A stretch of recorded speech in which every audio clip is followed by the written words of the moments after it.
Салам достор, бардыгыңыздарга. Бүгүн мен сиздерге жакынкы 5-10 жылда абдан жогорку талапка ээ болгон кесиптер жөнүндө тааныштырамын. Андыктан менен бирге болуңуздар. Менин атым Айназик. Мен Forbes, Monster жана Glassdoor'дун версиялары боюнча гана бул маалыматтарды топтодум. Эгер сиз жакынкы 5-10 жылда, же болбосо жакынкы бир 30 жылда жумушсуз калбайм десеңиз, же болбосо айлык маянам жогору болсун десеңиз, анда сиз коркпостон IT тармагын тандаңыз.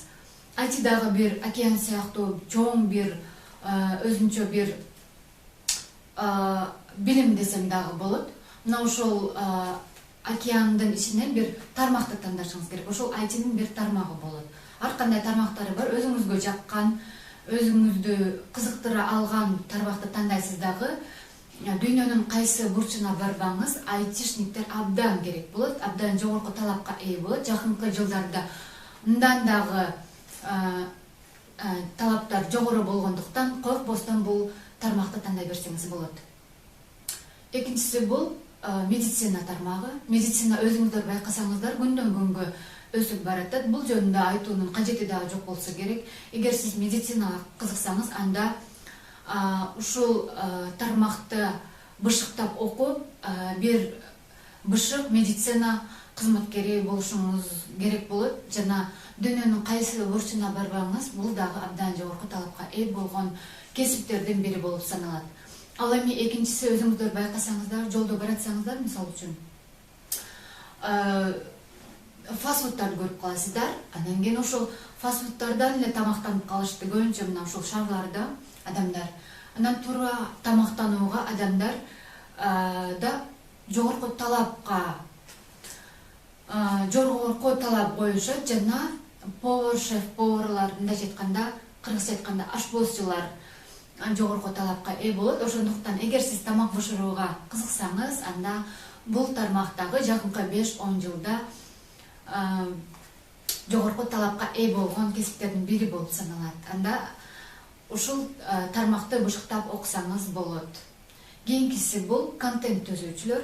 Контент түзүүчүлөр дегенде, мисалы үчүн бир бышык видео тартуу үчүн ага программист керек, кандай десем, дизайнер керек, стилист керек, фотограф керек, блогер керек, анын ичинде дагы бир сценарист керек, абдан көп. Мына ушул бир бышык видеону чыгаруу үчүн. Ошондуктан жакынкы 5-10 жылда контент түзүүчүлөр дагы бир жогорку талапка ээ болгон кесиптердин бири болуп саналат.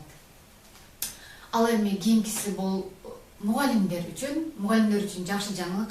Акыркы учурда байкасаңыздар, мугалимчиликке окуган адамдар абдан азады, жана абдан төмөн түшүп кетти талаптары. Бирок акыркы учурларда мугалимдердин мугалимчиликке талап абдан күчтүү болот. Айрыкча онлайн курсы сиздерге жардамга келет. Эгер сиздин билимиңиз терең жана абдан бышык программа даярдап онлайн курсын түзсөңүз, өзүңүзгө абдан чоң бир жетишкендик кыла аласыз. Же болбосо финанс тармактан дагы, жумуш тараптан дагы бир чоң жетишкендикке жетишесиз. Акыркы учурда байкасаңыздар, мектеп окуучулары жана студенттер, жада калса 20 жашта 30, 40, 50 жаш болсо дагы ушу онлайн курстарынан окуп өздөрүнүн билимдерин ашырып жаткан учуру. Ошондуктан мугалимдер сиздер үчүн бир жакшы нерсе болду десем, бир жакшы бир жол ачылды десем жаңылышпаймын. Андан кийинкиси бул